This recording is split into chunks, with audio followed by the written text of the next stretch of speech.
fala lá do meio da fita. Então você conversa com uma pessoa, ela tem ali fala sobre eclesiologia, pneumatologia, ela vai discorrer para você, ela vai falar sobre os termos, ela vai falar, isso vem do grego, pneuma, que tem a ver com ar, com espírito, e é isso, no texto de João, vai falar assim, no capítulo 3 de João, e lá no Antigo Testamento, fala de Saul, fala de Davi com relação ao espírito, e ela vai discorrer, mas ela não quer saber do Evangelho, eu não quero saber do Evangelho. Eu já conheço a palavra de Deus, nem creio muito nisso, não sei se o que Jesus Cristo fez na cruz mesmo lá, eu entendo que, os termos acerca do sacrifício vicário, mas eu acho que aquilo é só história. Ela foi iluminada no conhecimento. Ela provou do dom celestial. Nós conhecemos várias pessoas, várias e várias pessoas que provaram do dom celestial e não são crentes. Mas como assim? Pessoas que vieram à igreja, ou que até nós aconselhamos, que estavam prestes a se suicidar-se, e estão vivas até hoje, graças a Deus, e estão com as suas famílias, graças a Deus. Nós conhecemos famílias que vieram à igreja, que estavam com seus casamentos arruinados, e que, através de aconselhamento, seus casamentos foram restaurados.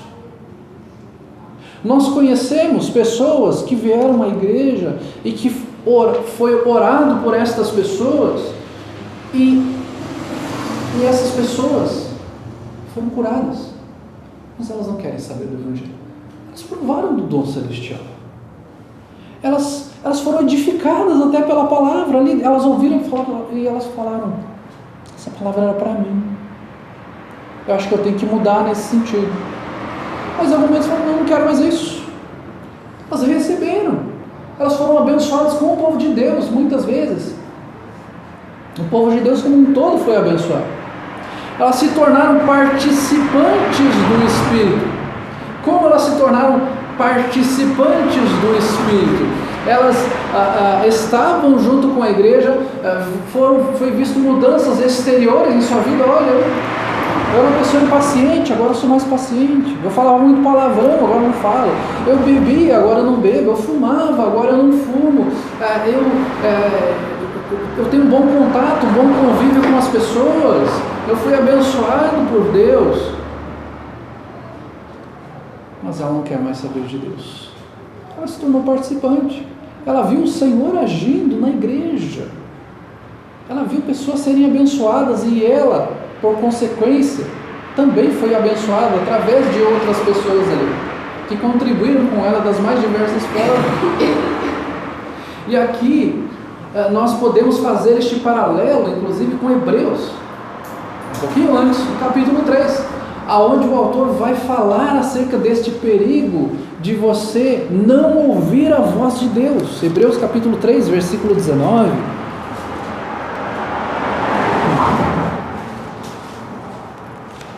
Ele vem falando sobre a peregrinação do povo no deserto. E ele vem falando que este povo que peregrinou pelo deserto, que recebeu as bênçãos de Deus, morreu no deserto por causa da sua incredulidade. Capítulo 3, versículo... vamos ler a partir do versículo 16. Ora, quais os que, tendo ouvido, se rebelaram? Não foram de fato todos os que saíram do Egito por intermédio de Moisés? E contra quem se indignou por 40 anos? Não foi contra os que pecaram, cujos cadáveres caíram no deserto? E contra quem jurou que não entrariam no descanso, senão contra os que foram desobedientes? Vemos, pois, que não puderam entrar por causa da incredulidade. Mas aqui ele está falando não sobre o descanso eterno, ele está falando do povo sair, do povo não ter a confiança de entrar na terra e de ele morrer no deserto. Capítulo 4, versículo 1. Temamos, portanto, lembrem-se desta palavra portanto, todos nós já estudamos o que ela significa. Portanto, é uma conclusão de algo, já que ele fez alusão ao deserto, à desobediência do povo do deserto. Portanto, temamos que, sendo-nos deixada a promessa de entrar no descanso de Deus, está fazendo um paralelo, suceda parecer que algum de vós tenha falado: Porque também a nós foram anunciadas as boas novas, como se deu com eles. Olha o paralelo que ele está fazendo, que paralelo tremendo ele está fazendo. Deus falou com o povo no deserto, Deus deu as tábuas da lei para o povo no deserto, Deus falou com Moisés, Deus deu água, Deus deu maná, Deus deu até carne que eles pediram e ficaram murmurando, e comeram até sair pelas narinas. Porque também a nós foram anunciadas as boas novas, como se deu com eles, mas a palavra que ouviram não lhes aproveitou, visto não ter sido acompanhada pelas obras? Não, pela fé naqueles que a ouviram. Nós, porém, que cremos, entramos no descanso conforme Deus tem dito: assim jurei na minha ira, não entrarão no meu descanso, embora certamente as obras estivessem concluídas desde a fundação do mundo. Aquilo que eles ouviram não foi aproveitado. Ora, a gente olha as experiências que o povo teve no deserto. É maná caindo do céu, gente. Você imagina algo assim? E não era maná para 5 ou 6 pessoas. Provavelmente tinha ali em torno de 3 milhões de pessoas. Era água para 3 milhões de pessoas. A nossa companhia de saneamento da nossa cidade teria sérios problemas hoje se nós tivéssemos 3 milhões de pessoas aqui. Seríssimos problemas. Deus deu água para o povo no deserto. E o povo não creu. E vocês acham hoje que o povo vai crer porque se acontecer algum milagre na igreja? O povo viu Deus dar carne, da água, da maná, e o povo não creu. Deus colocou coluna de nuvem dirigindo o povo. Deus colocou coluna de fogo à noite. Deus supriu o povo e o povo não creu. E vocês acham que pelos milagres as pessoas vão crer? Esse texto nos deixa claro que a fé, ela vem pela palavra de Deus. Não adianta fazer milagres apenas. Ela vem pelo conhecimento. A fé vem pela mudança de mente. Novamente, irmãos, a transformação não vem apenas pelo conhecimento. Nós acabamos de falar isso. Não é apenas conhecer. Mas sem o conhecimento, não há conversão. Não adianta falar que eu fui numa igreja, era uma bênção, lá eu vi que o cego foi curado, lá eu vi que a pessoa cuspiu o câncer dela no chão, lá como eu já ouvi várias pessoas falando, eu vi lá o pastor falando da experiência dele que ele teve com Deus, que ele foi arrebatado até o céu. Se você não conhecer a palavra de Deus, se você não perseverar no conhecimento da palavra de Deus, se você se tornar tardio em ouvir a palavra de Deus e conhecer a palavra de Deus, se você está ligado apenas a experiências, supostamente experiências com o Senhor, você corre grande risco de não perseverar até o fim e de demonstrar que você sequer cristão é. Este é o perigo que o autor está nos mostrando aqui. Ele está falando, vamos usar o evangelho aqui. Olha que tremendo! Olha o que Deus fez! Olha o que aconteceu com o povo no deserto. E eles pereceram. E eles sucumbiram por causa da incredulidade. Olha a experiência! Olha a oportunidade que isso. Eles ouviram a voz de Deus.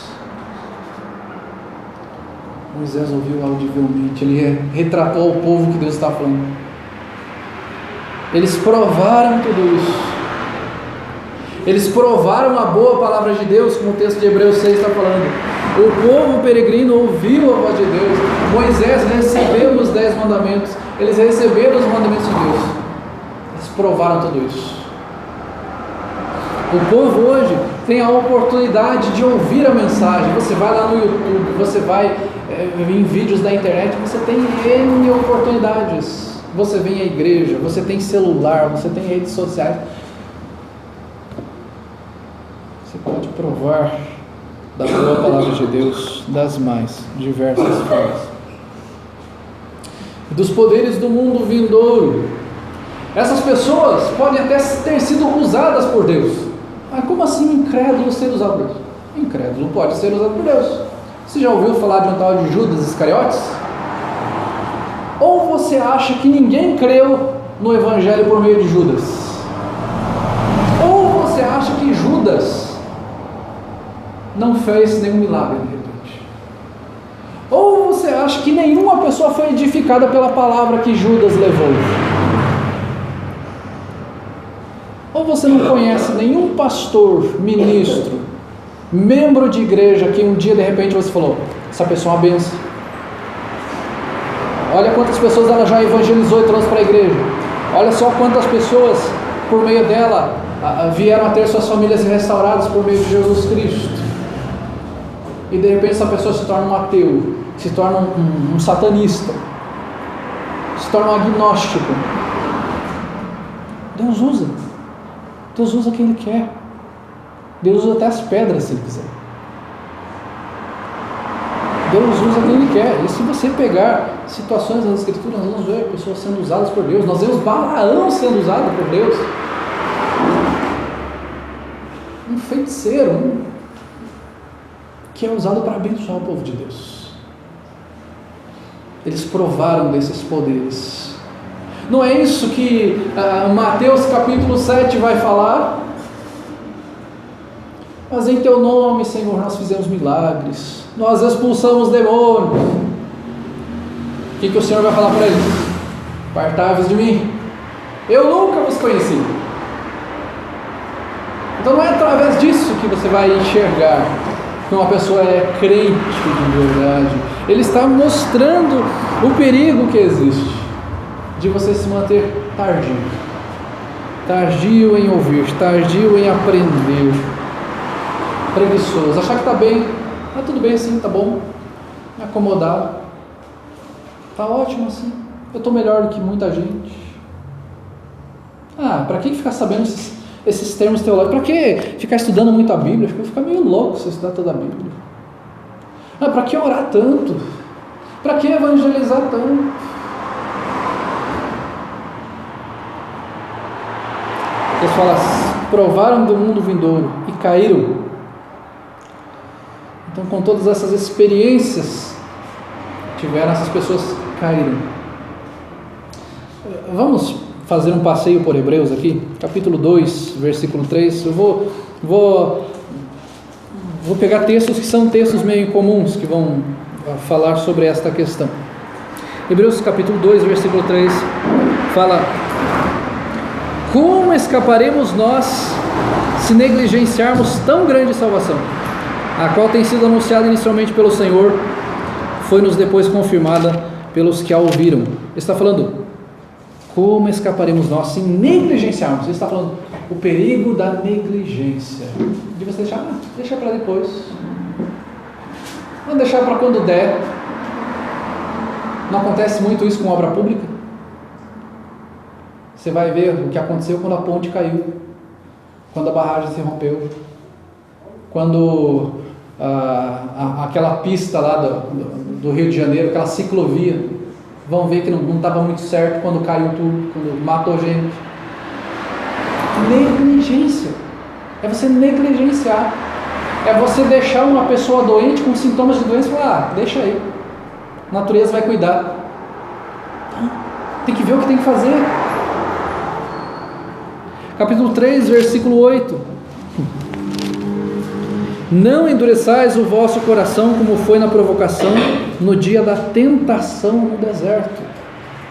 Versículo 12, 14 e 15: tende cuidado, irmãos, jamais aconteça haver em qualquer de vós coração de incredulidade que vos afaste do Deus vivo. 14 e 15: porque nos temos tornado participantes de Cristo, se, veja essa partículazinha importante aqui também, se de fato guardarmos firme até o fim a confiança que desde o princípio tivemos. Então a condicional aqui é perseverança. Um dos sintomas, digamos assim, uma das questões importantes acerca da salvação é a perseverança. A perseverança nos mostra quem verdadeiramente é filho de Deus. Ele fala que nós somos participantes de Cristo se guardarmos firmes até o fim. É a perseverança que o Senhor nos deu. versículo 15 fala: enquanto se diz hoje, se ouvirdes a sua voz, não endureçais o vosso coração como foi na provocação. Não endureçam o coração de vocês. Capítulo 4, versículo 1: temamos, portanto, que sendo deixada a promessa de entrar no descanso de Deus, suceda parecer que algum de vós tenha falhado. Não sejam negligentes, sejam perseverantes. O verdadeiro crente em Cristo é perseverante, não negligente. Eu não fico olhando, vamos levar nas forças, não fazer de qualquer jeito, já que eu vou perseverar, vou viver de qualquer jeito. Não, a perseverança, ela nos tira da negligência. Tanto faz, tanto fez, aquele velho linguagem, não vai dar nada, tranquilo. Vou fazer só a médiazinha aqui, que todo mundo faz, um pouquinho mais para me destacar. Não seja negligente, versículo 7. De novo, veja como o autor ele é enfático nisso. Isso quer dizer que é importante. Quando alguém começa a repetir muitas coisas para você, é porque é algo importante. Principalmente vocês que são menores de idade aqui, certamente ouviram de vossos pais muitas frases que você falou: mas pai, você já me falou isso 200 vezes. Eu estou falando que é importante.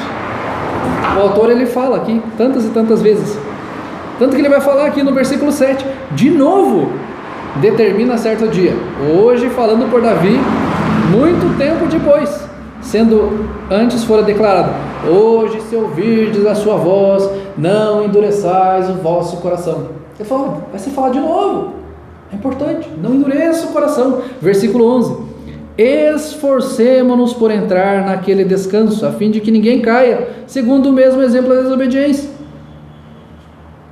A perseverança é um sinal de que nós somos verdadeiros crentes. Se você é uma pessoa negligente, Deus é o provedor, é o protetor, tudo bem, então, isso denota que nós temos a nossa responsabilidade. Ainda esses dias eu ouvi da minha filha: mas a Bíblia fala que Deus nos protege, nós temos que confiar em Deus. Falei, eu sei que eu tenho que confiar em Deus, mas eu não posso tentar a Deus. Eu não posso soltar uma criança de 5, 6 anos e fazer ela atravessar a avenida. Mas eu confio em Deus, eu confio que Deus é proteger. Não, mas eu tenho responsabilidades. Mas eu vou orar. Não, é responsabilidade. Deus me colocou sob minha responsabilidade para que eu cuide, para que eu oriente. Quando chega a fase de soltar uma criança para andar na rua sozinho, então aqui a questão do esforço está falando da responsabilidade. Deus é soberano, então não vejo qualquer. Não, você vai ser tentado, você vai ser provado, você vai passar por decepções, você vai passar por aflições, e você precisa ser perseverante, viver em Cristo. Irmãos, creio que nós vamos deixar para a próxima semana, porque senão nós vamos aqui pelo menos mais uns 50 minutos, ok? Vamos deixar para a próxima semana para nós terminarmos esse tempo, porque vamos ver aqui alguns termos em grego ainda, vamos ver, temos um bom tanto de... vai mais uma aula inteira. Então vamos terminar aqui para nós termos um tempo aí. Vamos orar.